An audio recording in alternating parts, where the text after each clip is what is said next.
Vive la reine! Vive la reine! Ce sont des cris entendus dans une démocratie, un pays, la France, à Paris, au marché aux fleurs, samedi 7 juin, samedi dernier. Vive la reine, bien entendu, la reine Elisabeth, la Queen, la seule star, la dame au chapeau vert, qui tient toute seule son parapluie quand d'autres, beaucoup plus jeunes qu'elle, se font tenir leur parapluie par un garde du corps. Bon, la reine.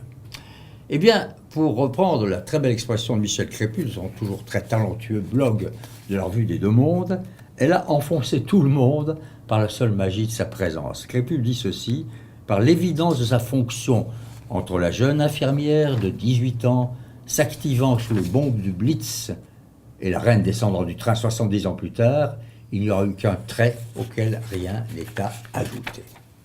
En dehors de ces chapeaux merveilleux, de ces tenues si différentes, si presque anachroniques, qu'elles en deviennent presque insolentes et pleines d'humour, en dehors de sa maîtrise du français, remarquable discours au dîner de gala de l'Élysée qui efface tous les autres discours, il y avait en effet que tous les chefs d'État, tous les gens présents, se rendaient compte que cette femme avait vécu dans sa chair et dans son corps la guerre.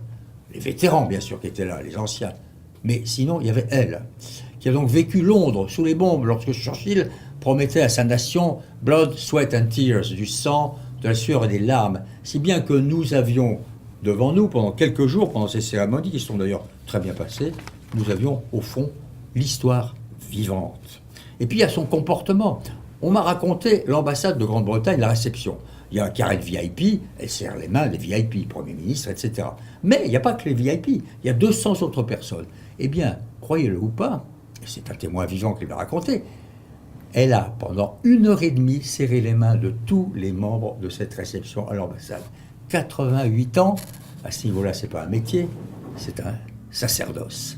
Alors, il y a eu quelques bourdes protocolaires de la part des Français, comme toujours, puisqu'ils ne savent pas ce que c'est que le protocole. Mais dans l'ensemble, ça s'est très bien passé. Et si ça s'est très bien passé, c'est parce qu'elle était là, la dame au chapeau vert, et qu'elle sera sans doute encore là très longtemps, on l'espère. Belle leçon d'histoire, jamais inutile. Vive la reine!